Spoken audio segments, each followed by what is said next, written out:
The morning hits me at the port. Ships run sluggishly out of the harbor. I wait for the sun to rise and leave the Mediterranean behind.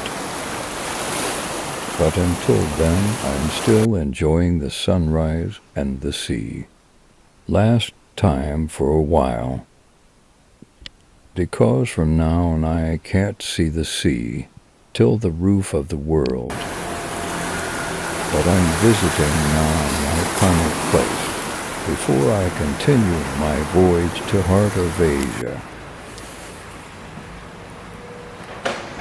Since the port city does not have a train station, I had to take a taxi to the train station of the nearest settlement, which ain't big either.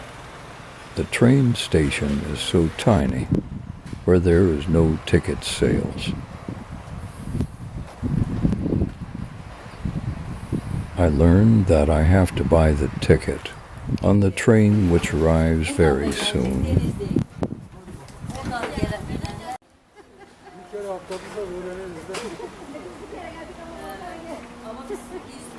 I take one last look at this charming little train station before the oncoming train obscures it.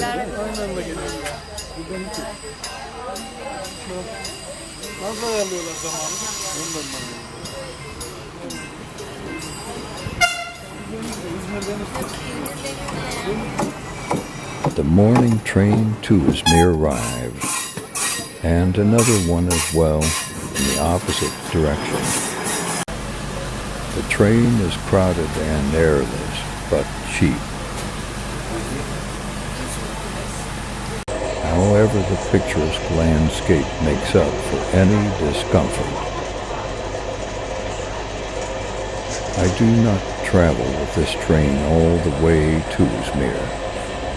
I get off at the next station to visit one of the architectural masterpieces of the ancient world, which is rumored to be impressive even in its ruins.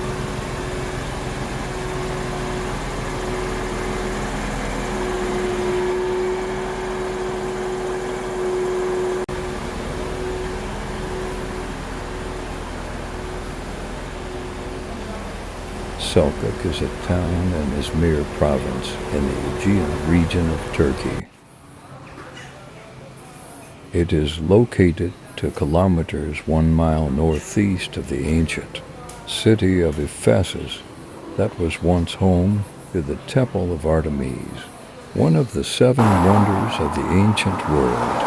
Under the Ottoman Empire, it was known as Ayasofya. I decided to walk towards the ancient ruins of Ephesus. I have plenty of time, and I never had trouble with walking. The whole journey takes a whole hour on foot.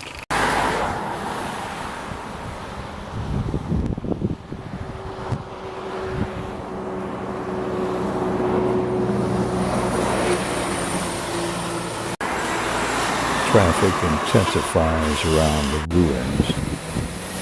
September is considered the end of the tourist season. In Turkey, though, interest in Ephesus does not decrease. The incessant flow of tourist buses and taxis determines the atmosphere of the place.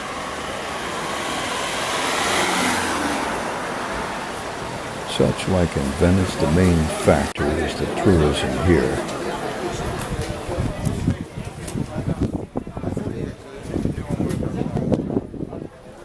Everything is about the tourism, which makes the atmosphere less authentic, but even I am one of them.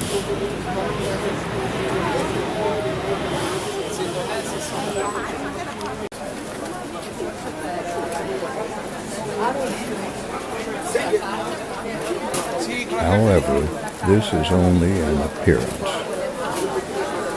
Beneath the surface, it has archaeological and rich historical significance. The tourism just a secondary benefit.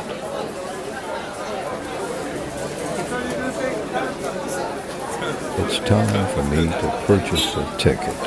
and get into a vanished world.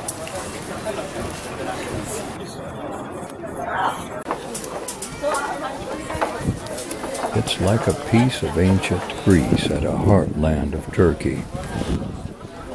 Inside, in the archaeological place, even tourism cannot spoil the unfalsifiable atmosphere of the former city-state, which shines through thousands of years.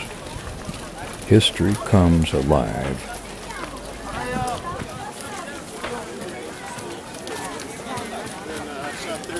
Like it would be a scenery for Socrates' trial and Plato's apology.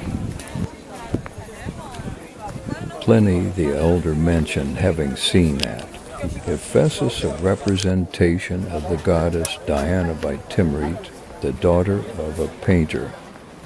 It comes alive before my mental eyes, the Neolithic and Bronze Age, the Hittite times, the Archaic and Classical period, Greco-Persian wars, the Peloponnesian War, when Ephesus was first allied to Athens, when Alexander the Great appeared as a liberator, when Ephesus became part of the Seleucid Empire and Rome expanded its yoke onto the region, when Apostle Paul was working with the congregation and organizing missionary activity, inflicting the first hit on cult of Artemis, when the city and temple were destroyed by the Goths, causing a slow decline. I imagine when Ephesus entered an era of prosperity. Its streets are bustling with life. Philosophers sit on the stone stairs among their students. Schools that teach the new current, S of Stoicism and Sophism, sanctuaries, churches, God statues, merchants, and publicans. What can we see now? Tourists, tourists, tourists, and more tourists, like vultures over long dead prey. I feel like a Tomb Raider. It feels surreal, but it's time to come back to the present and reality.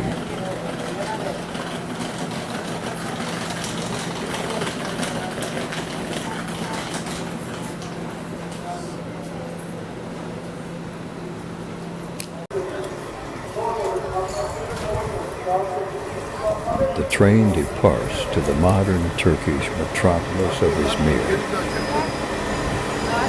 There is nothing left but to continue my journey eastward, now exclusively on land.